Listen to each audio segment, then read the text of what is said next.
Okay, I will, let's break our recess. Welcome back, afternoon.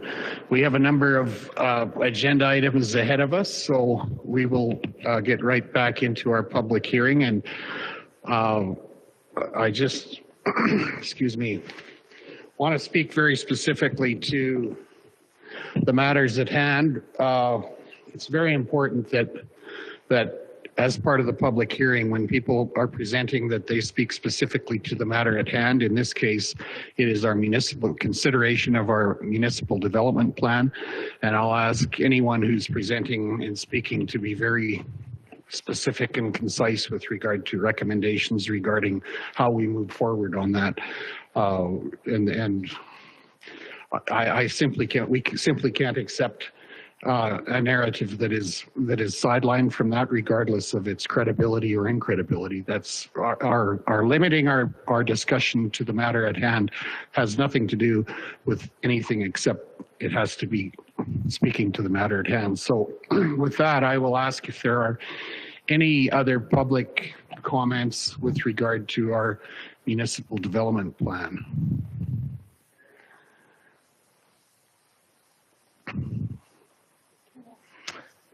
Kelly, yes, sure. Please. I have a question. Brian, how long has ISL been a company in Calgary? Do you have an answer for that? I'm sure. I'm going to get in trouble for not knowing this, but ISL has been a company for 36 years and we are headquartered in Edmonton. Edmonton, okay. Thank you. Thank you.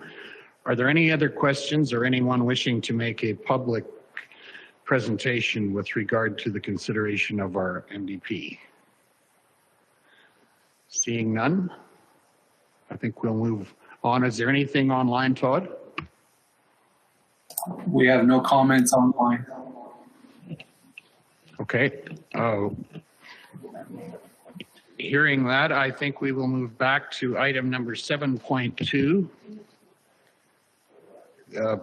Bylaw number 2056-23-23, a land use amendment 001 relating to northwest of 34, 18-4 west of 4, ag general to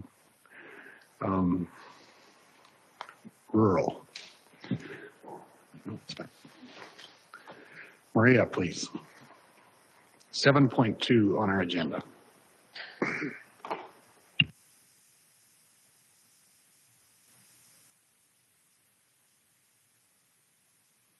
Thank you very much.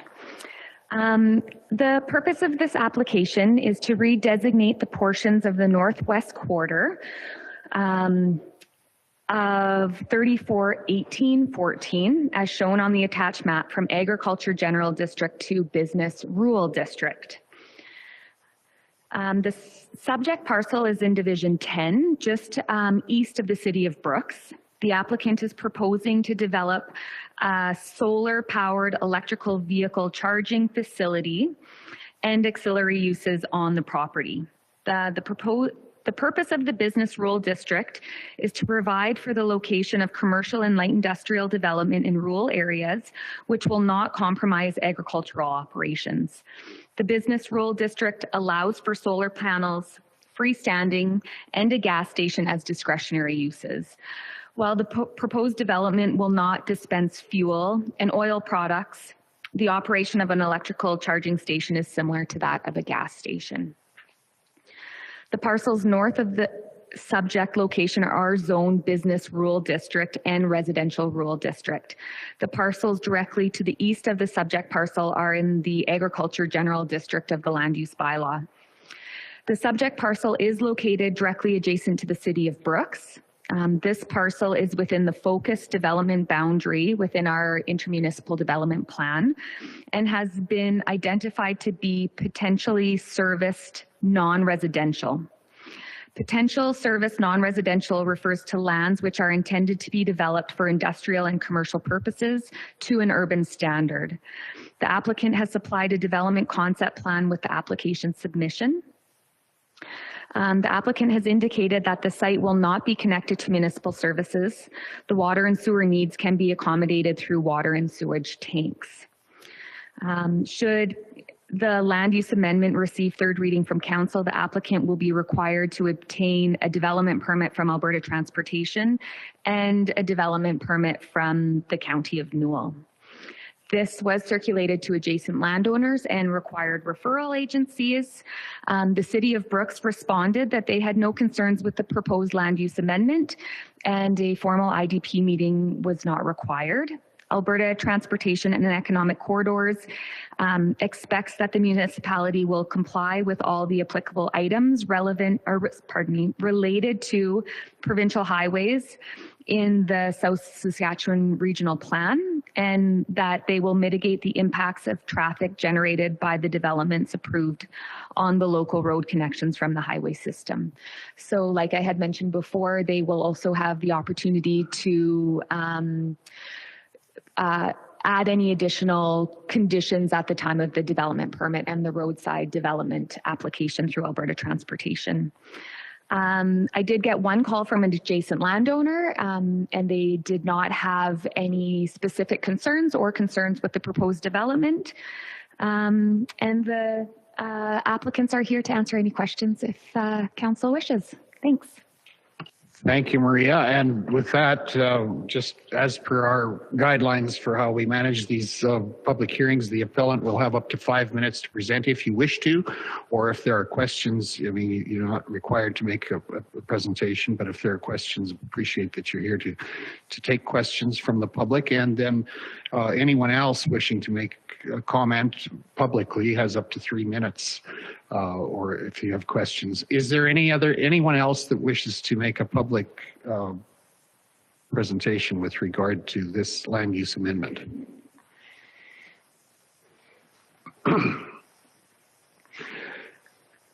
Yeah, please introduce yourself and welcome. Good afternoon. My name is Brian Romaneski, and I'm with City Trend. And I'm here to represent Iron Charge, and with me is Mr. Scott Clark with Iron Charge.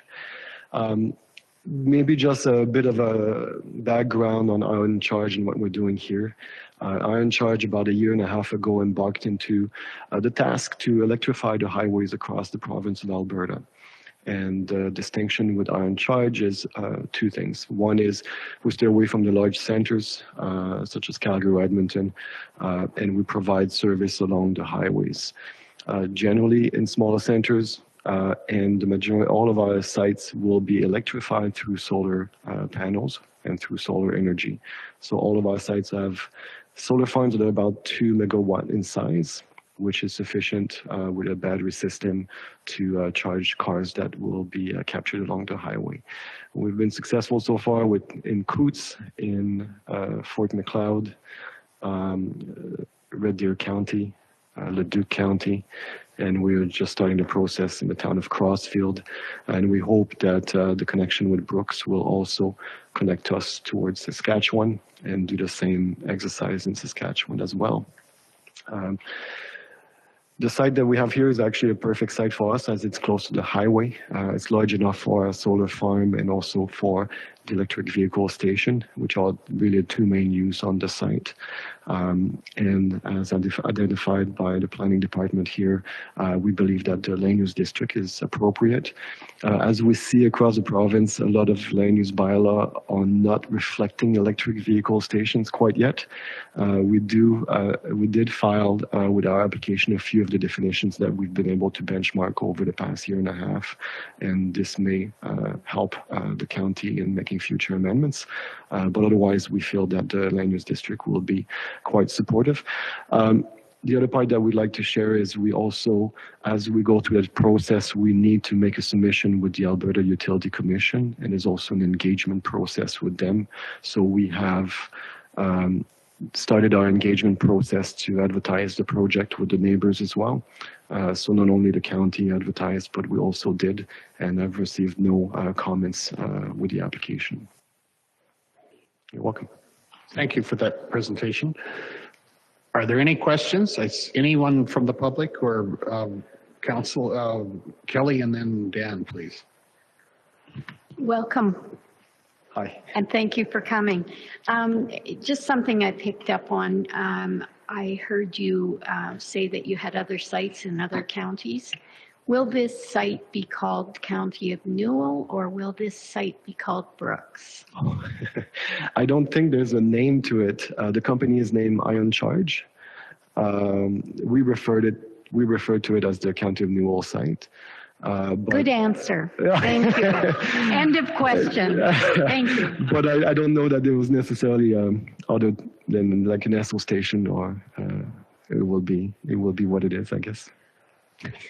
Thank you. Dan, please.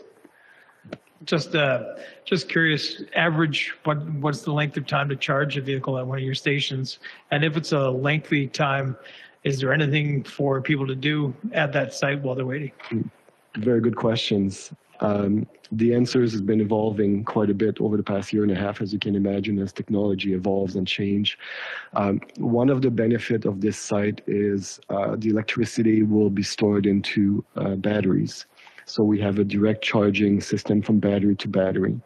It does a few things. One is, if you go to, and I don't know if anybody has an electric vehicle here, but if you go to charge an electric vehicle in a typical station, if there's multiple cars parked, it splits the energy that is shared in the charging.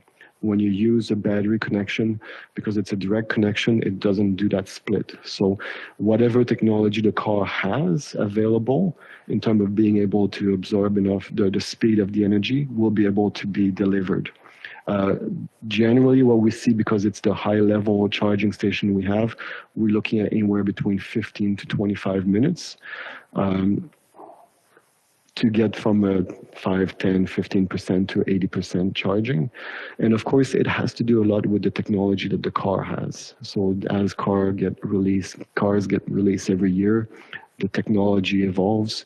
There was even test done with Porsche where they were able to charge within 2 minutes.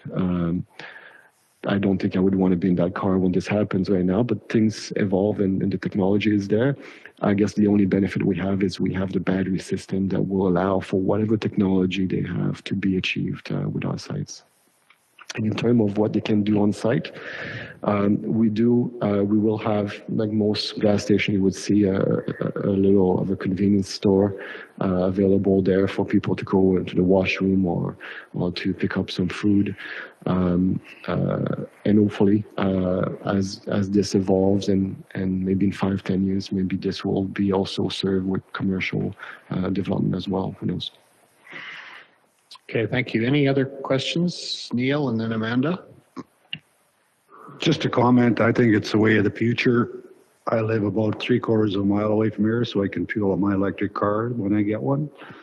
I think it's fantastic and a really good use for that chunk of ground right across the highway from Denny's on the other side. So, way to go. Okay, thank you. Amanda, please. Welcome. I just see in your report, you're anticipating 10 to 13 cars per day for 5+ years and then 40 cars thereafter. Mm-hmm. I just want to make sure, did you look at the sewer and water for the long term of that, or? Yeah, so in terms of the, so it's a fairly low traffic. The building that we are anticipating on the site that will be able to support that type of density or intensity are designed to be able to accommodate that all the way up to a 50+. We think that eventually, if the traffic is way higher, as the electric car gets introduced and more common, there might be some need for additional commercial development where services would then connect to the site. But the way that we've been looking at it across the province of Alberta is we know the sites that we pick are very often early on, they're not quite ready for full development.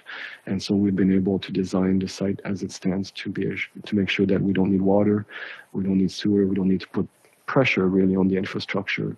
And even our electrical system is all sold on site. So we always design so far with a site that will be self-sustainable and won't put any pressure on the infrastructure of the municipality we're in. Okay, thank you. Any other comments or questions? Anybody in the public? I see nothing up there, Todd, is that right? And I see no one else wishing to make a public presentation or question of any kind? That's correct. On the online portion, we have no questions. Okay, thank you. Thanks, Todd. Thank you for Thank you very much here today. Thank you. Okay. Council, with that, I'm going to look for a motion that we move out of our public hearing. Adina, please. All in favor that we move out of the public hearing, please indicate. That's carried. Thank you.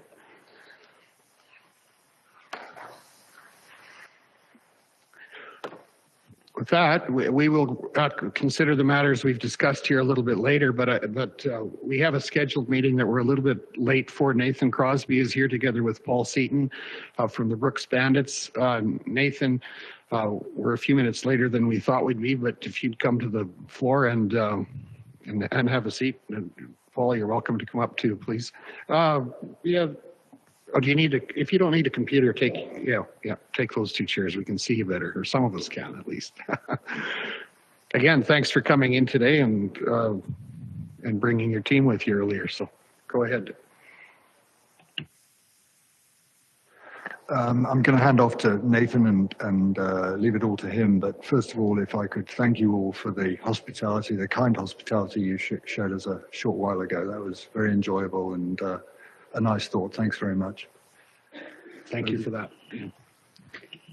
Yes, special thanks to Matt as well, who helped coordinate with the Bandits and getting them down here. Apologies that not the entire team could come. Some of them have gone home already, but those that were still here were really excited to come today. So thank you very much for doing that today. And apologies, I'm just getting my voice back still from Portage, so bear with me. I don't normally sound like this. So the reason we're here today, the Brooks Bandits have an opportunity to host the 2023 World Junior A Challenge. This is a major international hockey tournament that would be hosted in Brooks and the County of Newell. We had previously bid on this tournament prior to COVID and were awarded the tournament. However, due to COVID, it backed the hosting of it up. Two of them were canceled after 2019. And then this past winter in Cornwall, Ontario, they just had their first post-COVID World Junior A Challenge, which 5 of our Brooks Bandits actually represented Team Canada at the event. So it's nice to see this event back. Brooks has never hosted this event before. It's been hosted 3 times in Alberta, once in Camrose, twice in Bonnyville. Bonnyville, the most recent of that, and they held it twice in less than 4 years. So we're asking the County of Newell to reaffirm their support of the World Junior A Challenge that we initially had asked for from the initial bid of a $25,000 financial contribution with a $25,000 guarantee in the event of a loss. Just some information on this event. It's a round robin style tournament featuring the best junior A players in the world. There's two Canada teams, West and East, USA, Sweden, Finland, and then either Czechia, Slovakia, or Latvia. It all goes down to scouting and who they want to see. It's a major event for hockey scouts to come to and watch these players. It was founded in 2006 to give more exposure to players from across the Canadian Junior Hockey League. And this would mark the first time Brooks has hosted an international hockey event that wasn't a pre-tournament game to the World Under-20s or World U17s, which we recently hosted a Sweden versus Czech game back in 2019. This would be 2 Canadian teams at this event. And well, we had 5 Bandits on last year's Canada West team, so that gives you a good indication of the Brooks players that could potentially be on this year's team, we're hoping. As well, TSN is the official broadcast partner of Hockey Canada, and they broadcast the bronze medal and gold medal games, which would be on Sunday, December 17th. In my letter, it says 18th, but that is actually the 17th. All the other games, of course, are streamed on the Hockey Canada website, bringing national and international exposure to the region.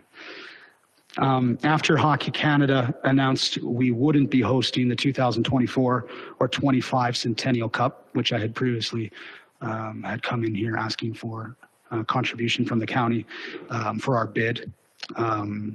We didn't win the bid, unfortunately, for 24 or 25. However, in our phone call with Hockey Canada after it was announced that we weren't getting it, they discussed the possibility of us hosting the World Junior A Challenge this year, this December. They feel we are, we have the team and the resources and people that can pull this off in a matter of 6 to 7 months. It would be this December. So we need to get on this right away to get it all of our ducks in a row. And given our track record of hosting Hockey Canada events like the 2019 National Junior A Championship, Hockey Canada believes Brooks is the obvious choice to host this World Junior A Challenge. And we believe in this rabid fan base of hockey supporters we have here in Brooks.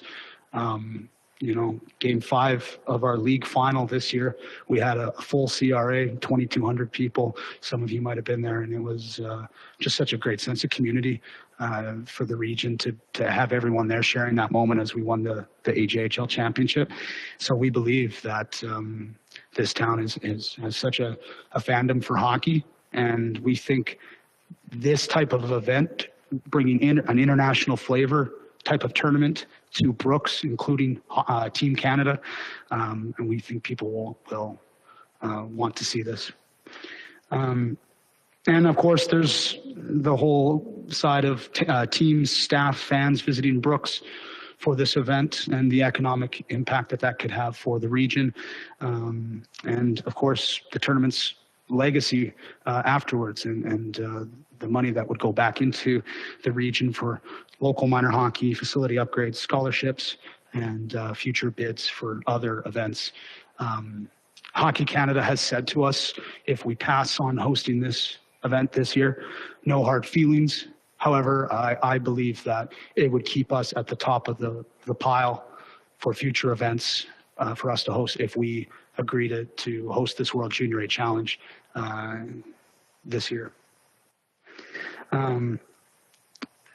As for the city of Brooks, we have already met with them. They have donated the facility and staffing at no cost for this. However, there will be no financial contribution from the city. However, you know, we are still confident that this will be a resounding financial success for the team. But we are still looking for your support as well. So that's it. Thank you for your consideration. Okay, thanks, Jason. I'll open the floor to questions right away. How many people do you expect to be in first of all, I missed the start. What are the dates? Just ends December 17th. December 10th to 17th is the So a tournament. week, yeah, or But, 8 days, yeah. Teams would start arriving probably on the 8th. Yeah. How many people do you expect to come related to the games and the teams and that kind of thing? I would be expecting about 1,000 people per game. It's not as many games as the Centennial Cup, which was running 3 games a day, or when we hosted 2 games a day. This is more just a game at night. And there's 5 teams at this tournament, so it's a little less condensed. A lot of primetime matchups. I believe for the Canada West games, specifically, you know, we could draw somewhere in the similar area of our Bandit crowds. Sure. Okay. Thank you. Any other questions from council? Matt, go ahead, please. Yeah, so just to provide some context for council, this post-agenda item was added after we extended the invite for the Bandits to come here. Nathan had asked when he could get in front of council. I said, well, we could get you in front as a post-agenda item. Typically, we would provide council with information about previous council directions. So just to refresh memories, the most recent support provided to the Bandits would have been for their bid for the Centennial Cup. Prior to that, council did have a motion in 2019 to support their bid for the 2021 World Junior A's and I believe 2019 RBC Cup bid. So council does have a long, relatively established history of providing support. Administration has always kind of couched it in terms of backstopping the event. We do that through a conditional grant agreement. So we offer the $25,000 if they've got a deficit at the end. If the tournament is profitable, then we look through the terms of those agreements for that money to come back to the ratepayers. And we expect they'll be back in a few years for the next Centennial Cup or whatever event is on next. And I would draw your attention if council wishes to provide support. I've got a draft motion for you in your email. Okay, thank you. Lynette, please. So we provided support last time, but we didn't actually give them any money because the bid was not successful. Is that right? Okay. Any further questions or direction, consideration, discussion? Kelly? Yep, I'm in favor of this motion, or this Initiative. And I'm just opening up Matt's correspondence. And of course, I opened up Nathan's letter first. So I may have put my hand up prematurely, but I would like to make a motion that County of Newell support the Brooks Bandits bid to host the World Juniors, bringing in great caliber of hockey to our region, and offer a conditional grant agreement to provide funding in the amount of $25,000 from Future Projects Fund. If they are successful in being awarded the event on the condition that the funding in the amount of $25,000 be returned to the county from profits, if any, of the tournament. Similar to the last motion that I made. Okay.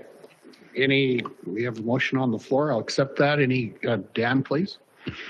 In the letter mentions $25,000 financial contribution with a $25,000 guarantor in the event of a loss.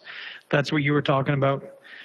Okay, that's not, the event of a loss is loss of profits, not in the loss of a bid, or I'm not confused on that, right? Yeah, that would be in the loss of the profits, not the loss of the bid. Okay, any further discussion? Ready for the question? All in favor, please indicate. That's carried. That meets the request that you were asking about, I hope. Yeah. It does, yes, thank you. And we can't wait. Hockey Canada is very excited for us to host this event, but we also need to get on it right away here. Well, we look forward to it too. And again, congratulations on the success of this year particularly, but the last number of years. And we share your pride in the community that has put together the kind of initiative that can win through a team. And that's no small feat. And we're proud of your efforts in that, both of you, Nathan, Paul, and your teams. Yeah. Thank you. Great, thank you. Thanks.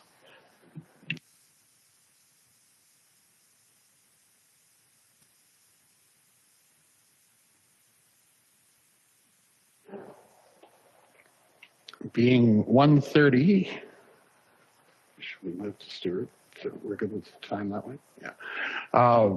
Stuart Luchies, you're here to give us an update on the Alberta wildfire situation. Thanks for coming in. You've had your plate full the last few weeks. So welcome. Thanks for the effort, for the work you've done.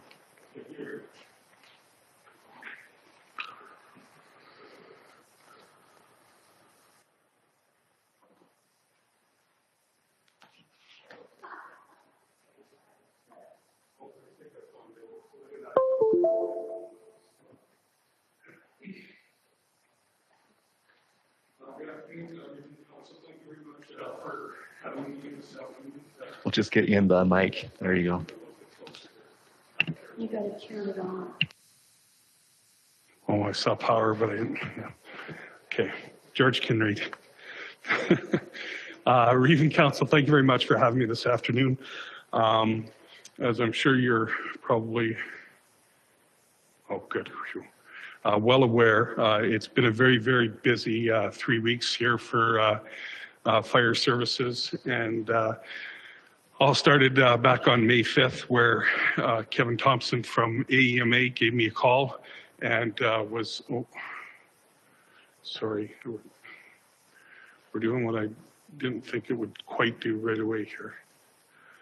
I'm hoping it'll stay there. I apologize, Council. I'll just let it run through and then we'll go back to that. Yeah, on May 5th, Kevin Thompson gave me a call, asked me what the County of Newell had for fire apparatus, and if any of that fire apparatus that we have might be able to respond up to the Edson Yellowhead area. They had fires that were well out of control up there, and they needed as much assistance as possible. And so I said, yes, I'm sure I can do something to give you a hand, but I need a council's approval with that. And I'm sure how to mute it.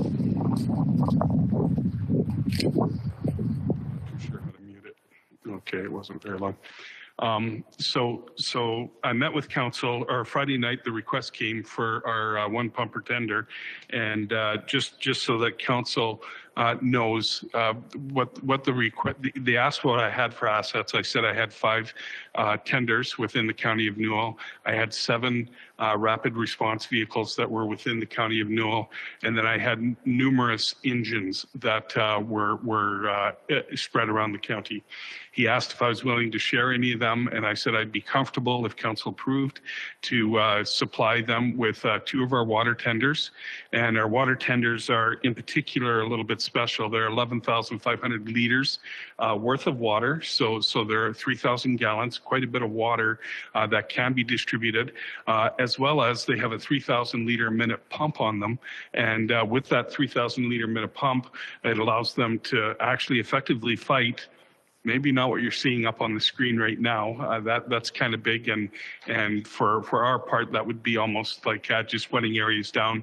The other pictures you're seeing is kind of more of what that truck could do by using those ground sweeps, the front end monitors that council approved just a few years ago, to add on to the trucks as an asset. And there's a really good picture of it right there shooting into the bush.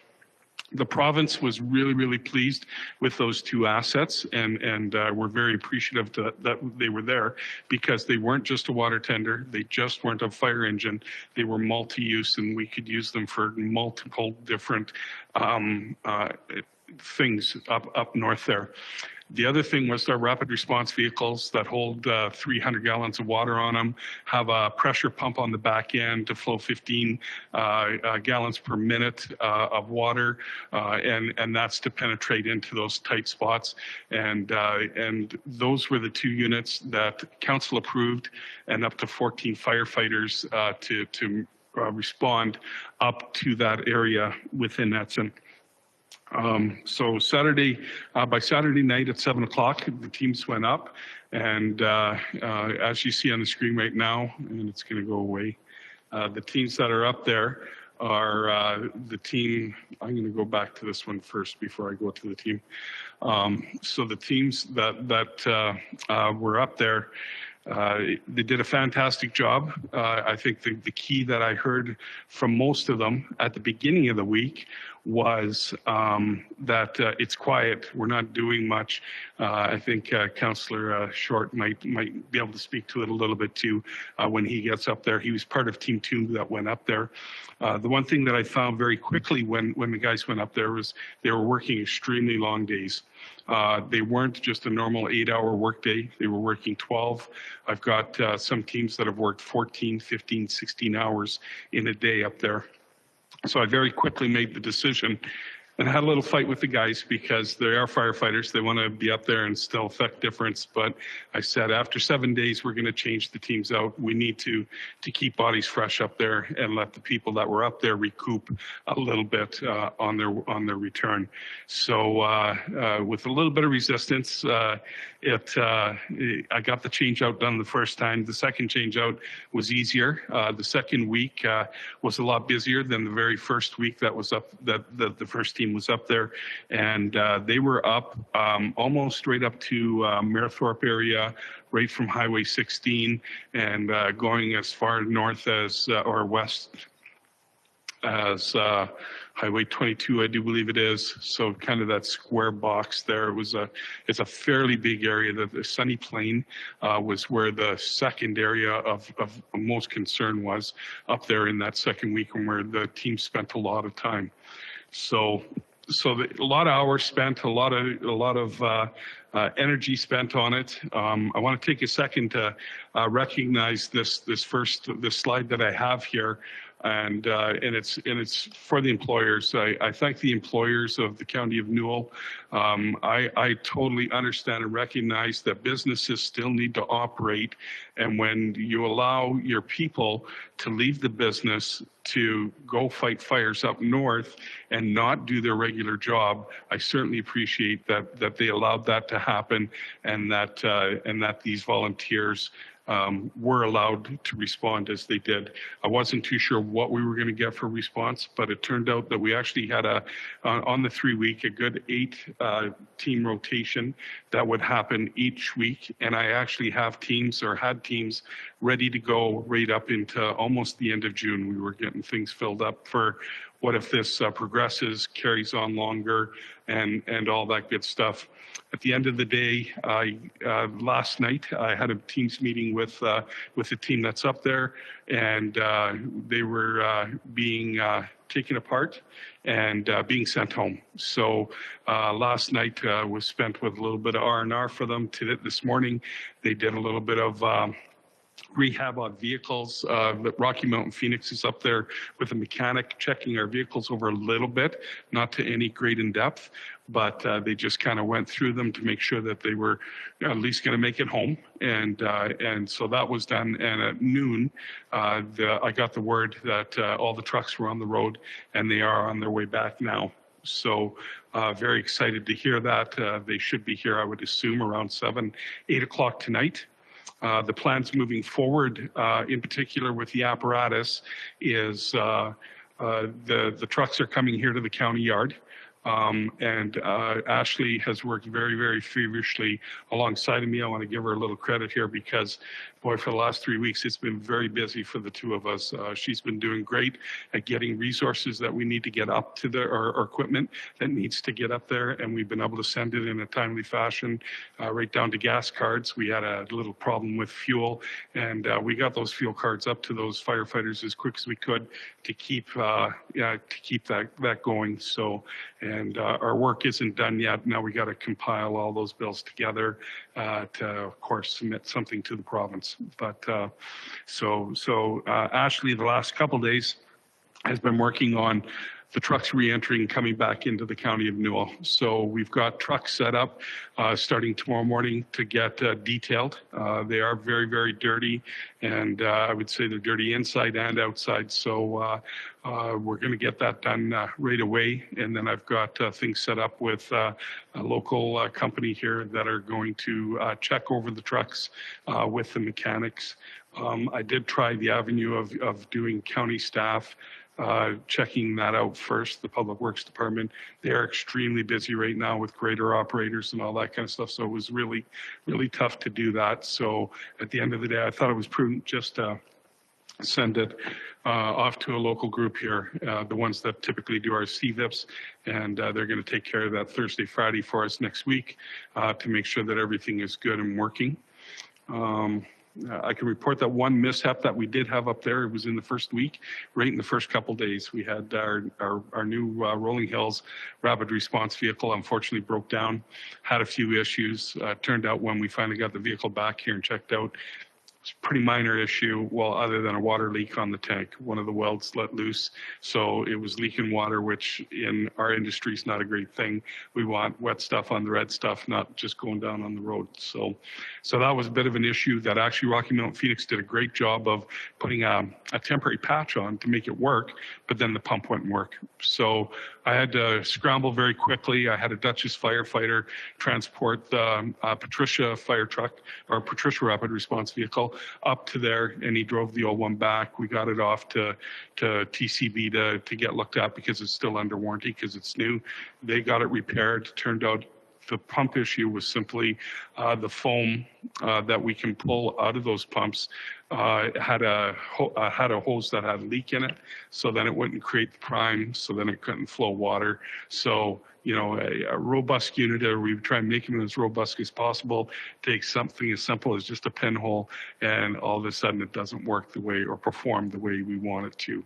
So the good news is that happened about 4:30, 5 o'clock on a Tuesday, and Wednesday morning that other truck was on scene and they could keep operating and keep going. So my thing with that was, my panic was, I don't want the county of Newell to look bad. We need to have that vehicle there the next morning to keep going and put our best foot forward. So I was very thankful that Cody from Dutchess there was willing to step up and be part of getting that done.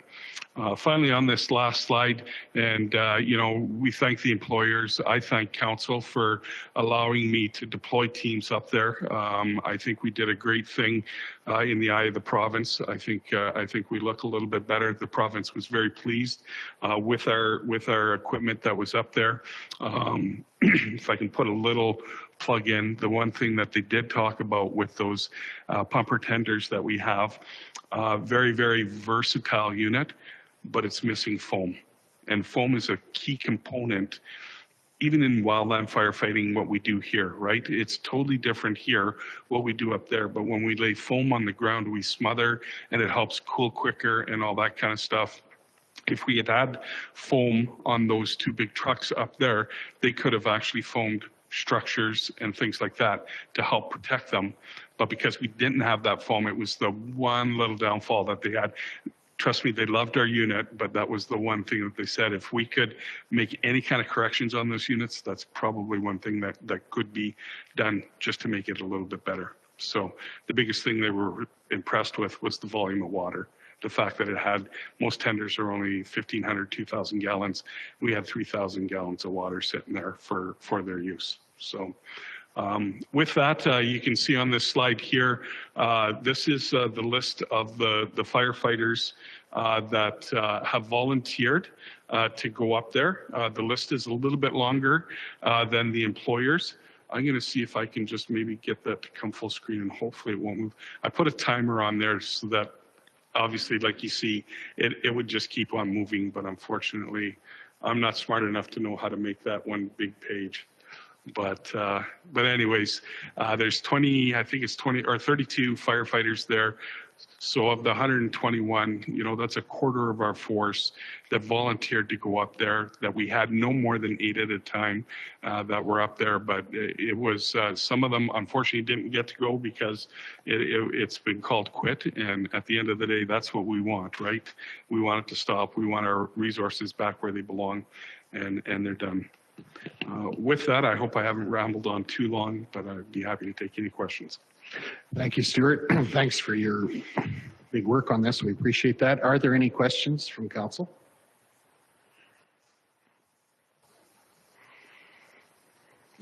Lynette, go ahead, please. I guess the only thing I'd say is, can we have a copy of your little presentation there? Absolutely. This is kind of hard to read. Yep. I can give it to Ariana there, and she'll be able to distribute it to everybody. No problem. Thank you. Thanks again for coming in for the presentation, and appreciate the work you've done. Thank you, folks.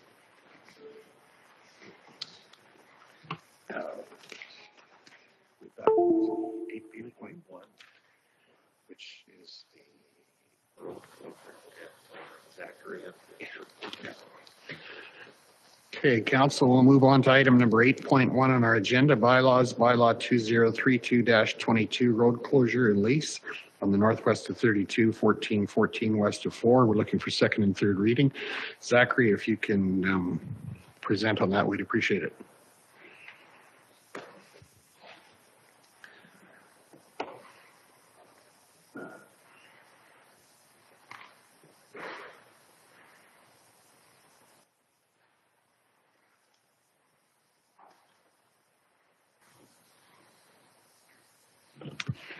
Hello again. So the purpose of this application is to close the road allowance along the westerly boundary of the northwest 34, 14, 14 west of 4 to be leased to the applicant to facilitate installation of a corner arm to an existing pivot. And recommendation is that second and third reading be given to bylaw 2032-22. And previous council direction, the bylaw has received the following approvals. Approval to proceed was given on April 21st, 2022. Public hearing and first reading on May 19th, 2022. And Alberta transportation approval was given on May 4th of 2023. For context here, the lands are in Division 1, approximately 4.5 kilometers west of Rolling Hills. And the parcels on all sides of the road allowance are in the agricultural general district. And all the lands surrounding the proposed road allowance are owned by the applicant. Legal access to the southwest 34, 14, 14 west of 4 is from this road allowance. And these lands are currently accessed through adjacent properties and along the EID canal right of way. If a road closure and lease is approved, there would be the option to reopen the road allowance should legal access be required to these lands in the future. The response options today are option 1, provide second and third reading to bylaw 2032-22. Option 2, to provide second reading, postpone third reading to future meeting, or 3, to deny the bylaw. Thank you, Zachary. Are there any questions for Zachary? If not, direction from council. First of all, I guess with regard to second reading, if we're prepared for that, unless we want to turn it on altogether, but go ahead, Adina, please. I make a motion for second reading. Thank you. All in favor, please indicate. That's carried. Run a roll. Go ahead, Kelly. I have a question. Would this be a place to put in plain English as a condition that the end gun does not strike our county road? I'm just thinking outside the box here, and it happens after we give approval and we have no recourse. What say you, Jeff? I think sprinkling of road allowances is covered under other bylaws that are enforceable by our peace officers. I don't think there would be much strength in including anything on the road closure with regards to that. I think we've got as tight a handle as we can have on the enforcement of that. It's really there already, right? I think With that, I'll make a motion to for third reading. Third reading. Thank you, Kelly. All in favor, please indicate. That's carried. Thank you.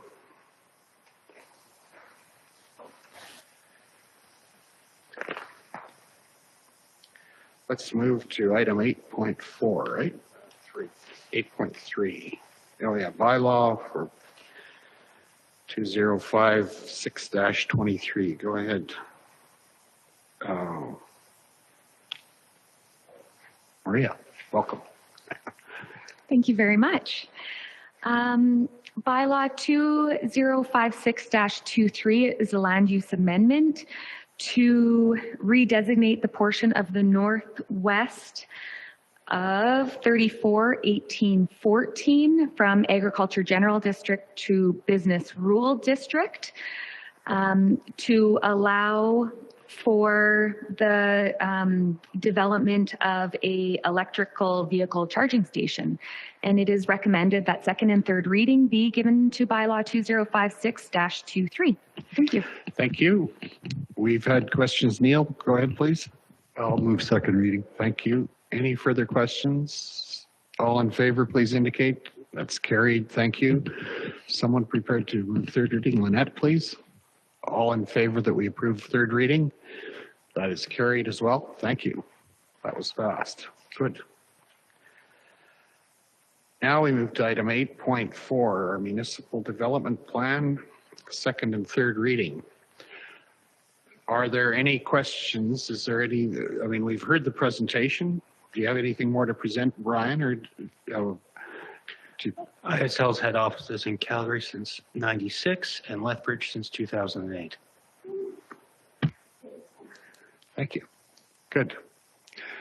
Are there any questions or discussion with regard to what we've heard with regard to our MDP? Huh? No. No, just huge thanks to ISL, the professional work that they continue to do for the county and staff who have worked tirelessly through updating the municipal development plan. I think we've arrived at a pretty good overarching set of policies that will help us focus as we move forward and try to grow the community. And I will ditto that. Thank you. We appreciate your work on this, Brian, and our staff. It's been one that has also had some public response that is what it is, and we appreciate that as well. I think it's been informative for us. And so, any other questions from council or direction with regard to our MDP? Dan, please. I have motion we give second reading to the MDP. Okay, a move for second reading to the MDP. All in favor, please indicate. That's carried. Thanks. Now we're into third reading. Greg, please. I'll move third reading. Okay, thank you. All in favor that we approve third reading? That's carried. Thank you. Thanks, Brian. Appreciate it. And thank you for having me.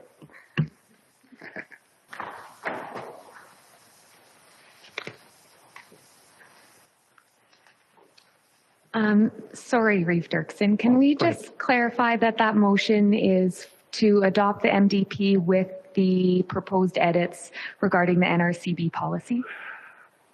thank you for that. I'm assuming that that's what we did. Greg and Dan are amenable? Yeah. Yeah. I thought you had. Yeah. Yeah. It's that time of the day, you know. Thank you. Okay. We're moving along. 11.5, the appointment of council representatives to the Bow River Basin Council, the Red Deer River Municipal Users Group, Red Deer River Watershed Alliance. Ariana, please. All right, so last council meeting, there was discussion about council requested information on those three committees that council had previously appointed representatives to. So I contacted all of them, all of the information on the meeting times and dates and mandates, as well as our previous history with them, is listed in the RFD. I don't know if you want me to read over it all.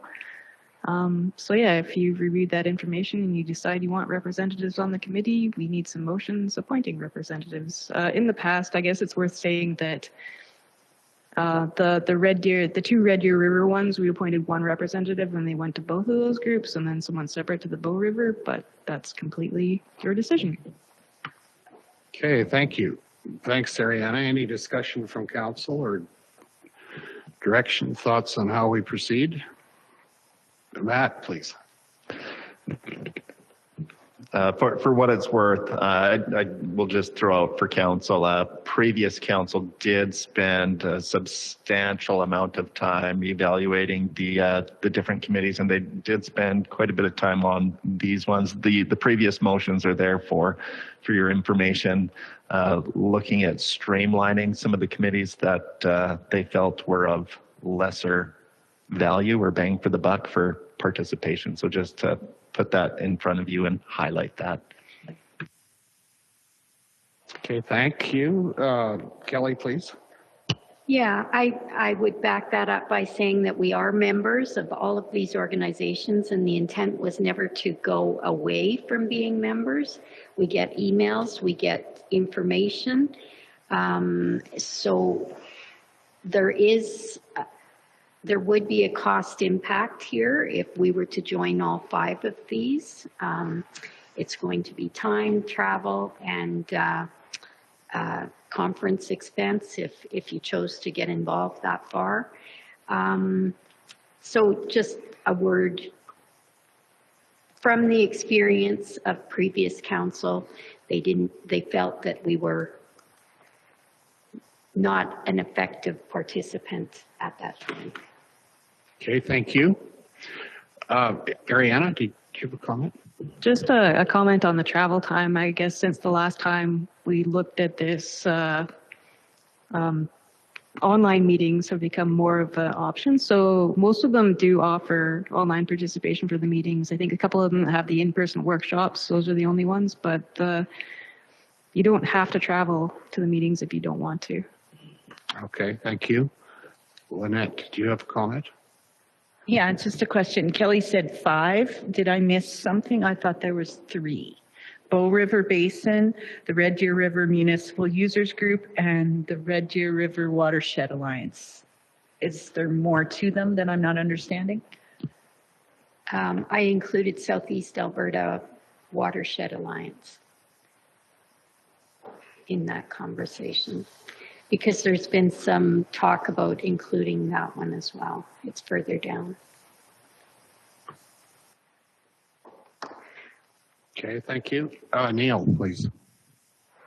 Yeah, I just have to speak in favor of the Bow River one for sure, because that's our lifeblood, and it's an over-allocated river right now, and to know what's going on there is worth it, especially if you can do them online. We're a lot more tied to the Bow than we are to the Red Deer. Yeah, I think we can handle them individually.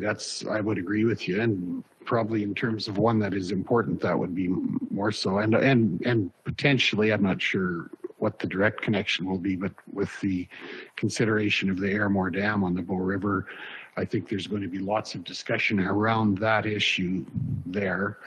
With the Red Deer River, our region, not entirely, but is more drains into the Red Deer River than draws from it.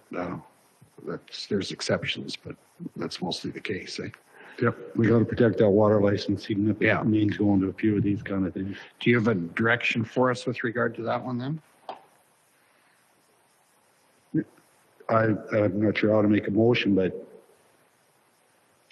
I think we should have representation at those meetings. Yeah. Whether it's the same person every time, I don't care. But we should at least know what's going on. Probably matters. Probably would be good for it to be, if we're going to send somebody, to be the same person, so that becomes an awareness and you get to know the people in the room, which at times is pretty valuable depending on what's happening. Dan? If I remember right, when I read it, there is no spot for a board member to sit on. All the board positions are filled up. Jason Snyder's took over Brian DeJong's spot on that board. So there's no room to sit on a board, but we can still go to the AGMs, I think, as members. There's no room to go to regular meetings, I don't believe. If we were going to do something, I think. Well, the least we could do is, like you say, if we can't get on the board, make a presence at the AGM, just like we did at AIP last year. It keeps us in the loop. Yeah. Kelly, go ahead. Yeah, and the board will open up for elections come future, right, at the next AGM. So I don't know if anybody else has an interest. Arno has expressed an interest. Is there anybody else? Oh, I wasn't pushing for myself to be on there, unless that's council's first wish. But I think representation there is good. Okay. It doesn't need to be Is me, that though. something you're interested in? Depending on the time commitment, I guess I could take a look at it at least. But yeah. We're looking to nominate somebody. Yeah. So No, that's right. let's just look at the specs then. So it's there are full day events. There's 4 regularly scheduled quarterly forums, full days. Board of directors, if and when you got on the board, that would be a 3-hour commitment. So there is opportunities for advancement. Meeting locations are typically in Calgary.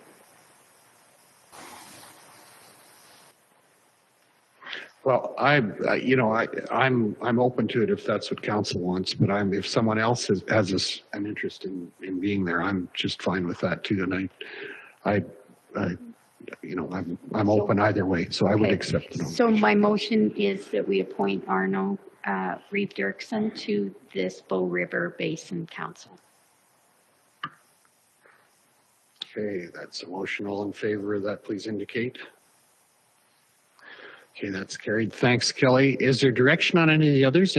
Short of a motion to appoint someone, I'm going to say that we'll carry on, but I think we've had the discussion around the dynamic and maybe, it's not something we can't revisit at any time either. And I think it's good information provided that we are members and so we have opportunity to do what we need to there. Seeing no other direction, we will move on to item number 11.5.1 to lift motion from the table, motion C 172-23.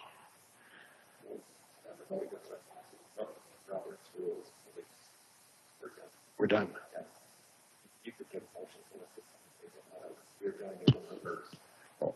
Oh, sorry. Oh, mine too, I guess. Like I said, it's that time of the day, right? Okay, yeah. Requests for functions of council. Number 11.6. Functions of council. What do we have coming up? Ariana, please. I guess the first one's me. Information was requested on the Recycling Council of Alberta conference and costs associated with that. That is provided. And you've been attending that, right? Or you would attend that one? Yeah, okay. Does someone have?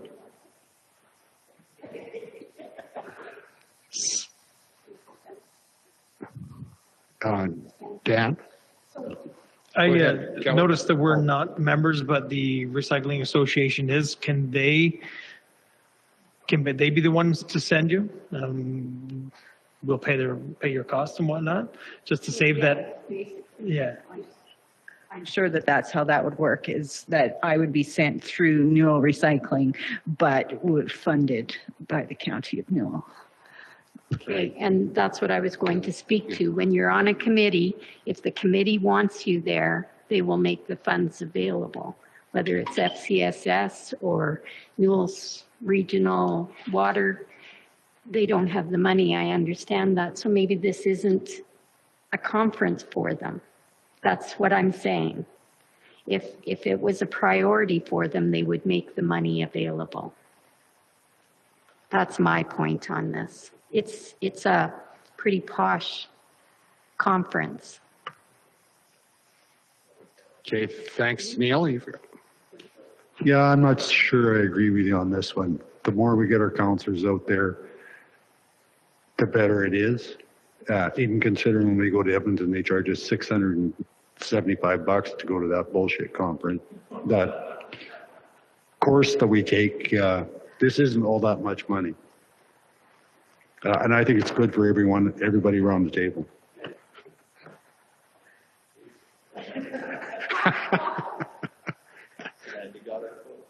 Yeah.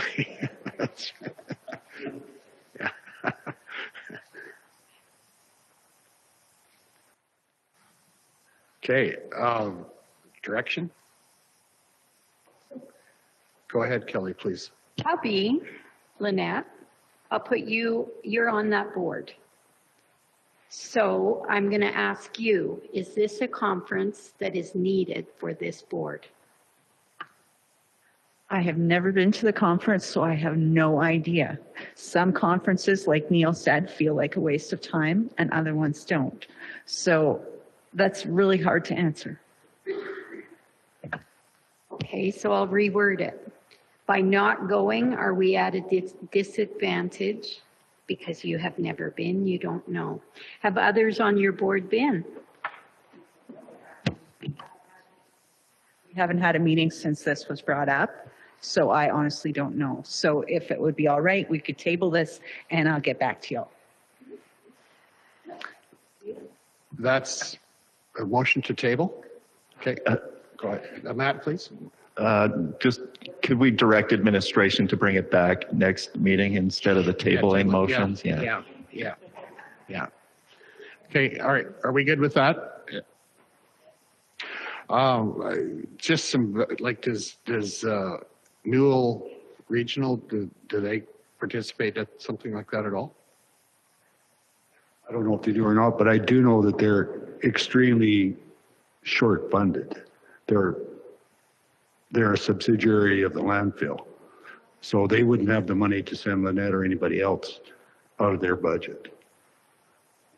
Oh, the Recycling Association. Yeah. Yeah, Newell Regional is what I was asking about. Because the Newell Regional is the landfill, but at the end of the day, some of what's taken in there, they try to target what they can to recycling. And I guess that I'm wondering if there's an interest from that group. I doubt it, because they're the recycling end of it. Like, there's another conference that Sean and I would assume somebody off the other board is going to in Yellowknife this summer for the landfill. But this is the recycling one, which is in Alberta. Kelly, please. So that begs the question then, based on your comment, why are they so short funded by an organization that we fund them to take care of? Did that come out right? Is that a good question? Okay. I'm not sure the mechanics of that, but the landfill cuts a check to the recycling. They were late this year, remember? And so when was that amount last reviewed or increased? I have no idea when it was increased. It's just a budget line there. We can speak to. I can't answer that. Yeah. I expect that a few of those things will be reviewed maybe over the next period of time, but I like the idea of this coming back to us. We probably with more information, and I think there's good questions been asked. I mean, I think that's something that can be looked at too in the before our next meeting, and that it come back, because that's if it hasn't been reviewed, it's maybe something that should be, and you could take it to your meeting as well, Neil, maybe. In terms of funding for the Recycling Association, if that's where the funding comes from. Well, I think it complicates it quite a bit for me to take it to the landfill to ask the Newell Recycling if they have the money to send Lynette to the convention. Let's just either go or don't go. Yeah, no, that isn't the question. I don't think it's about them asking Lynette to go, because we're going to consider this at our next meeting. But I think the mechanics of funding and managing that. But I think we can work through that over the next period of time too. There's information that we can put together around that. So good, thank you.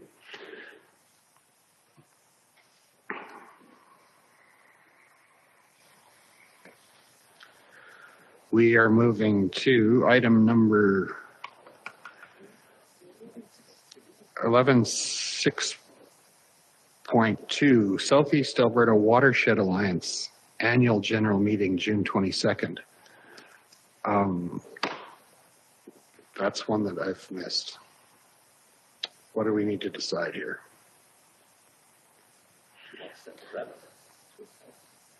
Right.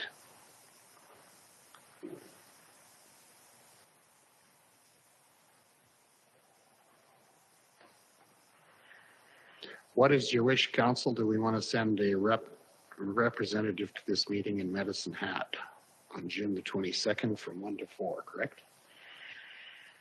Do you have some background for us on this? No, I don't have background on this one. I will just point out this is set to happen on a regular council day. Maybe we could be wrapped up by noon, but no guarantees.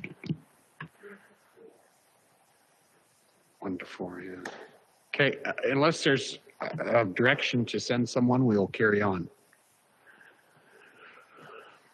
Seeing no direction, I'm going to say we're going to carry on. And then Go I've ahead. got one. Just for Councillor Holly Johnson, who is away and will also be away for the next FCSS meeting on May 31st. I am looking to find a councillor to attend the next FCSS meeting in her place. She'll be off with family in Manitoba, I believe. Is anybody available to attend in her place? Amanda? Okay, thank you. What's the date again? May 31st. I'll send you the information I've got here from Holly.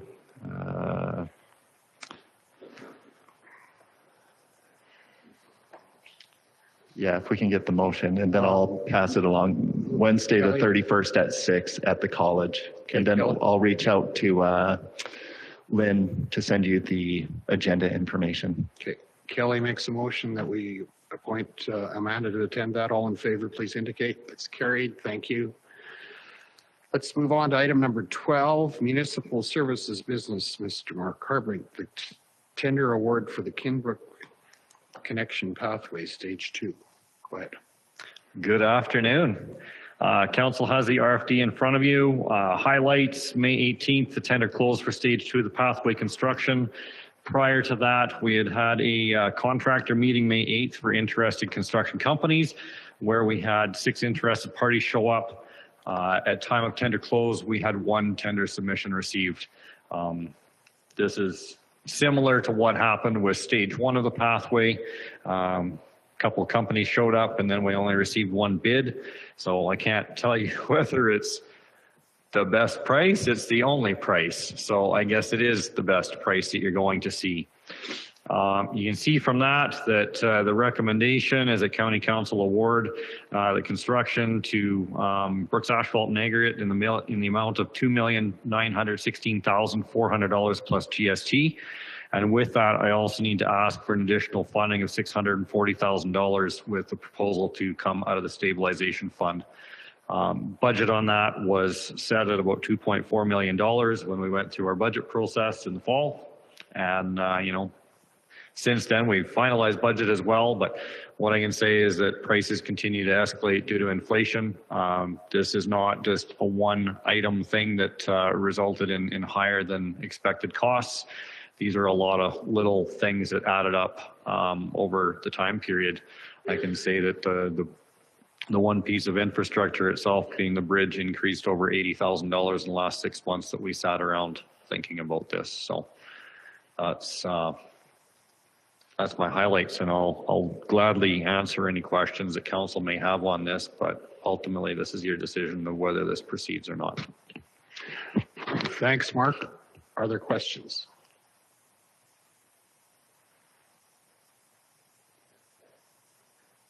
Yeah. So it's 2.9 plus the 640, so $3.5 million now, right? No, the budget was 2.4. The bid came in at 2.9, and I need about another $75,000 to make sure that we always talk about construction costs, but there are more costs, which includes the engineering. There's about $75,000 remaining in the McElhaney costing structure on that to get this fully built out. So I need that in there as well. So the adjustment that we need from budget that's already been approved by council is an additional $640,000, with the construction, the tendered construction price being 2.91. Okay. So total commitment is $3.5-ish million. No.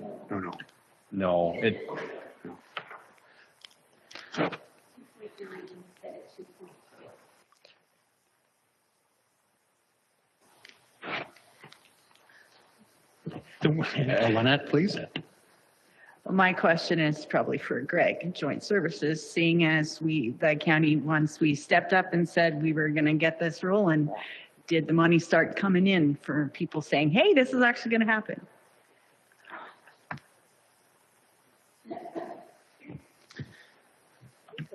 We've been trying. Has anybody come forward with additional money? Not that I know of. Maybe Mark does, but I don't see. We're still working on it. we're still working on some major players, but there hasn't been any announcement yet.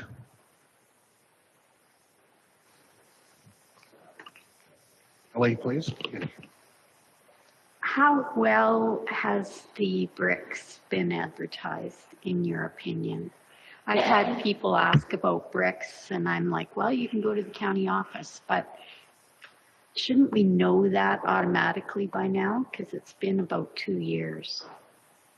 I just wonder if we've let off the gas in our fundraising department. Whoever fundraising department is, I don't know. Neil, please. Yeah, we go over this at every joint services meeting, but brick by brick for $200 with this kind of money is not going to really happen. Mitch is involved with other bigger companies around who suggest they may help out. It seems to me that if we don't make this commitment, this thing is dead in the water right today. So I'm disappointed that it came in that much higher. Didn't surprise me because everything else is up. We're finding that out everywhere. But I would vote to take the $640,000 hit to make this go ahead. Okay. I'm not making that a motion yet. Motion. Okay. Lynette? My concern is that we're going to fork out all the money and nobody's going to pony up with any more. They're just going to go, well, the county's doing it. That's it.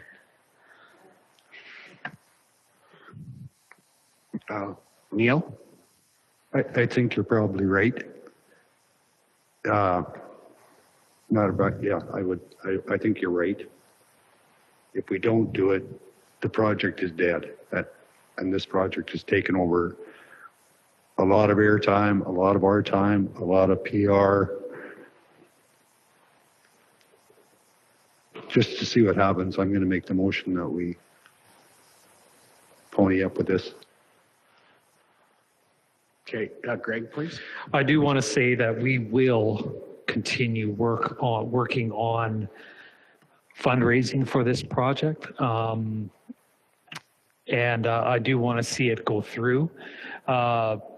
Economically, with inflation, I don't know what to tell you. It is what it is. It's happening in every industry, no matter what we do, whether it's price of graders, whether it's price of roads. Roads would have taken the same hit also. So it's the nature of these big projects, and this is a unique one in that it is a partnership with the City of Brooks and the EID and us. You know, the Alberta government also hasn't come into play with this extension of the pathway. So, you know, I don't know what else to tell you. It's our ratepayers that probably will be paying for it, which is for the most part our commercial taxes that are paying for this. So for us to go to our commercial people, our businesses, to pony up more money other than the taxes, it is not an easy sell. It is not an easy sell. Can we go to Brooks for more funding? They're tapped out as it is, and they're trying to develop their pathway system as it is. So we're going to keep working on it as far as fundraising goes, and once it starts getting built, maybe there'll be more coming on, but I don't know that for sure. None of us can say. We can't say not either. I can't say that there won't be additional funding coming. Okay, thanks. Greg, Dan? You said that bridge went from $250,000 and it increased by $80,000 in 6 months, if that's right. That's a 64% year-over-year inflation. That is nowhere near what our crazy high 9% inflation is. this isn't inflation driven. This is something else, and I'm not on board with it. So I'm not supporting throwing more money out than we need to at all. Matt, please. Mark, maybe for context on the value of a bridge, do you want to relate to council what the value of the bridge on Highway 873 is that you shared with me the other day, just for some context? So it's not really comparing apples to apples, but the bridge file on Highway 873 crossing the same canal, which is just a mile and a half south and east of us here. When it was built in 1995, at least according to the information that we have in the asset registry from what the province has, because it is on a provincial road, it's identified as a bridge culvert. It's got a concrete deck on it, however. Built in 1995, and the cost of that bridge was $389,000. Granted, that's designed to carry semi-tractors and large loads over it, but it's the volume of water going through that canal. I know that the EID isn't 100% open to putting culverts in because they're, again, restrictors to volumes of flow and stuff. We had discussed the other options of taking the pathway up and across the existing dam at the head gates and stuff, and that didn't seem to be an option that was on the table for us either. So this was the idea behind it, and it's hard to accept the fact that for two bicycles to be able to pass without feeling like you're going to knock handles or something like that, that the value of that bridge is what it is. The engineer was quite surprised that since we talked last fall and set the budget to the time now, and that's the direct cost. That is just a bridge. That is not the piles. That is not the installation. That is not everything else. That's just the structure itself. Debated coming to you in the fall and buying the bridge for the cost that we had to put it in the back 40 and let it sit. But then I was also scared that perhaps you guys would say no to the rest of the cost moving forward. And I don't know how to make some of these decisions some days, because if you buy it and it sits back there, you got public criticism because you spent money on something that's never going to be used. It's all a matter of timing, and I can't tell you what's going on cost wise. Steel prices may have gone through the roof. Maybe it's the manufacturing where labor is the issue and the shortage. I know that other components within this bid, because we had a discussion with the tenderer as to feel out what happened or what's going on. There isn't a mason in this region anymore. And they're having difficulty finding somebody as a mason to do the brickwork. Well, we've already got people committed to buying bricks to the project. So what are you gonna do? Give them all their money back? Not sell bricks? Not have bricks? It's a timing thing, and I don't know when this stops, because the graders are a prime example, up another $125,000 from what we bought 18 months ago, and they're just showing up. We got the third one, still waiting on 3 more, but you're going to have some sticker shock when we go to replace the next 2. Okay, thanks, Mark. Matt, what's your consideration on this with regard to this from like accounting perspective and so perspective? When I look at it in terms of the books, we have an established stabilization fund. When Mark came to me with the sticker shock on, just about 3 million when we were hoping we could get it on sale. I wasn't terribly surprised.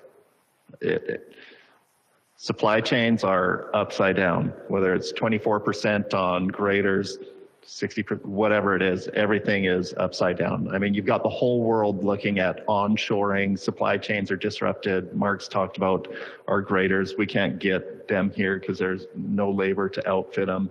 A lot of things are still broken coming out of the pandemic.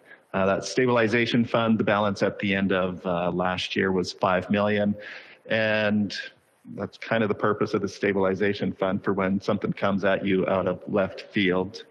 you dip into it to stabilize the impact. You could consider pulling it out of the recreation fund. Policy for the balance in that stabilization fund is set at 10% of our operating budget. So it's about 3 million. So we've got a little extra in that stabilization fund right now. You could accommodate the funding request. The other item that I think is critical to a project of this nature, which has required the cooperation of the Eastern Irrigation District. I'm not sure what value you can place on the cooperation of the Eastern Irrigation District to get a project of this size completed. I think there's some value to that. Pathways have been talked about, kicked around, decades plus. You finally have the stars aligned, the will to get it done. This is probably about as cheap as you're ever going to get it done. I'd agree with Councillor Neil. It's now where it's likely dead in the water. Thanks, Matt. That's not a red flag, and I appreciate the perspective, and that has some value for me for sure. I appreciate your perspective on that. Lynette? Could you just lay out the money, Matt? Like, is all of this coming from the county, or did the city actually pony up for some of it? So I would say the city did pony up for some of it, the 700,000. That amount is in our reserves, but you have to remember council has dedicated that amount to the city of Brooks to use for whatever projects of regional benefit they come and apply for. They came through the process and applied in this instance to not put that $700,000 towards a park in the city, but to invest it in the county. So that's, I think, a first in my history with the county.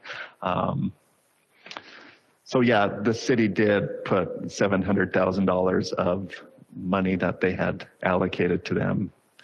Did it come from the county? Yeah. So it depends how you want to spin that one. Okay, thanks, Matt. Any other questions? We're ready for the question. No. Kelly, please. I just want to speak in favor of, again, of this. It is disappointing it came in over budget. It's not the first thing, though, that has come in over budget. And we want to be progressive. We have 0 pathways in the county until recently, and it ends at a gravel road right now. Let's be progressive, continue this project, get it done, and then breathe about it. I mean, 640,000 is disappointing. It is, absolutely. But I say we've got a lot more than that invested already, so let's get her done. Thanks, Kelly. Neil? Yeah, I agree with that. Like I said before, and originally, you guys all know I was dead set against this. Since then, I've changed my mind, and I'm glad I did. But I haven't had one negative comment from anybody other than positive about doing this pathway, which really did surprise me. Okay, if there's any more comments, I'll call the question. All in favor of the motion to approve, please indicate. Opposed? That's carried. Okay, thank you.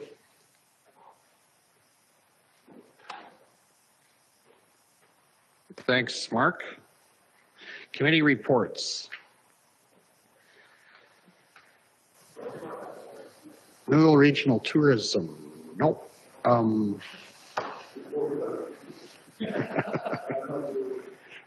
I'll be there at 3:30.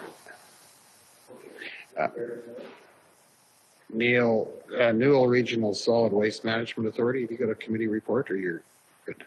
The report is that Matt is presenting this afternoon an accounting package for them. We're going through that. I think most of you know. We're going to deal with. We're going to just talk about that in camera. Yeah. But yeah. But Matt's proposal is coming, like I said, this afternoon right away. I'm going to be leaving here in about 10 minutes. Okay. Thanks, Neil. Alberta Energy from Waste. Neil, have you got anything to add there?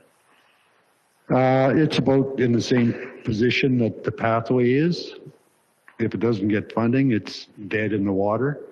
They're kind of scrambling. We had a meeting last week, another one again tomorrow morning, Zoom meetings.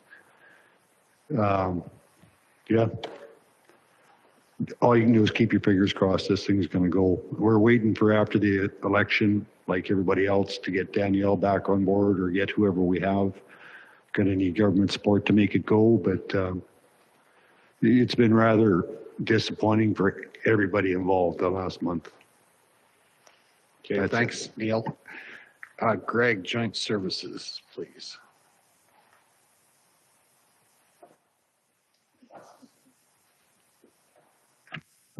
Okay, positive news. Positive news. Here we go. Okay, so we had Joint Services.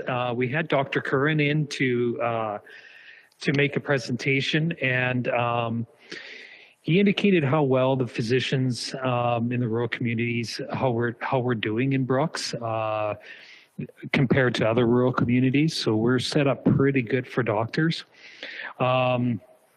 He did indicate one advantage is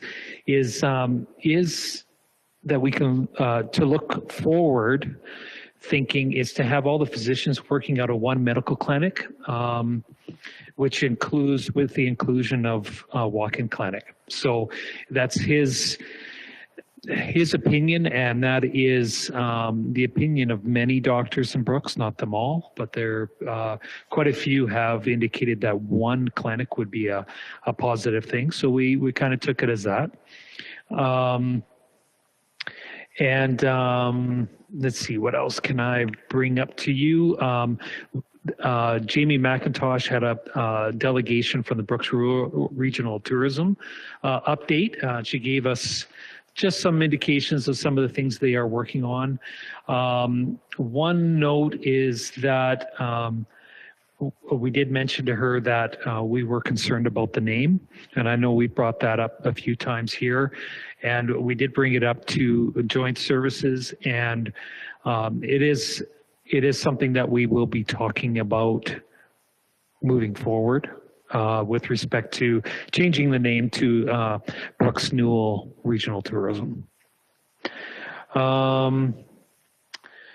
There was a medical skills day out at the college, and it was on May 18th, and I think it went over without a hitch, but our Joint Services meeting was before this, but it was basically to bring high school kids to the college to learn some of the different aspects about the medical industry. So with hopes that people would stay in our region to work here.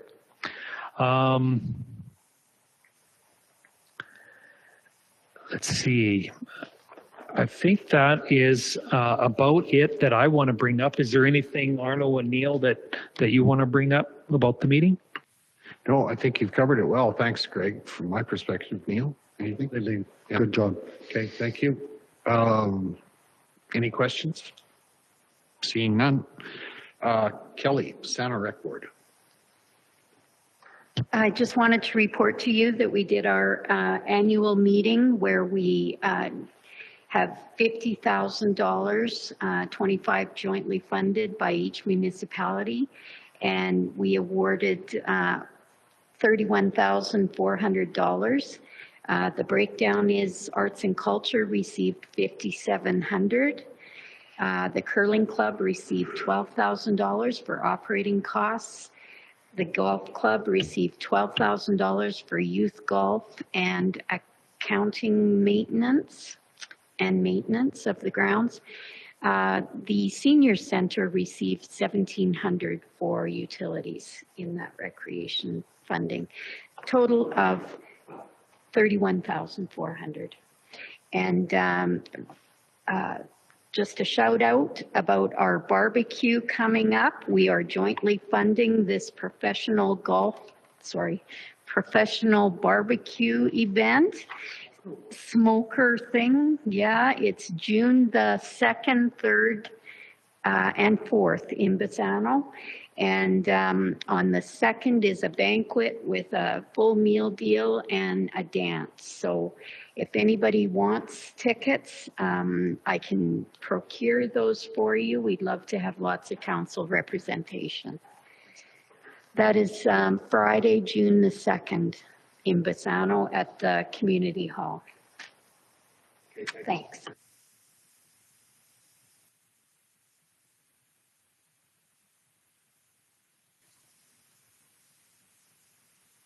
All right, just quickly, so Jamie is working on, so our area's been labeled as Badlands of Alberta or whatever, so she is working with Dinosaur Park, and their campaign is Dinosaur Park, not in Drumheller, because I guess when they were in Calgary, everybody was like, oh, Dinosaur Park, I've been there, it's in Drumheller, and they're like, no, it's not, it's in the county of Newell. So that's a campaign they're working on, not in Drumheller, or not Drumheller. She's also working on another Love Life video. I don't know if anybody watched that one last fall about the couple that came to our area and visited all the stuff. So we're working on a new one. The results for the Best of Brooks region is out, and I read it on Facebook. I don't know where else it is. Everything basically was from Brooks, except for the best things to do in the area, Dinosaur Park, Bandits games, the lakes, the beaches, and the golfing. So that's pretty good for the county of Newell. Also, Jamie is working with Craig Lester from Rural Roots on an agritourism project. She's hoping to have that all done by September.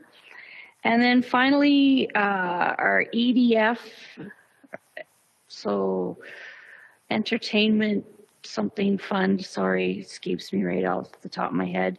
We had $8,000 left over from last year that we didn't give to anybody, so we decided to put it towards New Grow, but now it looks like all of the people that have applied to New Grow don't really meet our criteria as far as bringing something new to the area, so we might be just adding that to the $25,000 that we have for this year to give out. And tomorrow I have a Zoom meeting. We've had 4 people apply for that now. Rosemary, Canada Day, the Red Bull, motocross, and I'm sorry. Let me just look that up if you really want to know. Is it? Oh,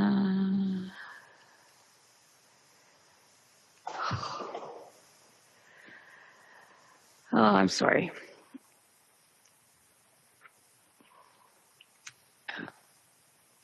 I can't find it right now. I'll have it in my next report as to who the 4 were and what they received. So we're doing that tomorrow. And that's all I have for that. Thanks, Adina.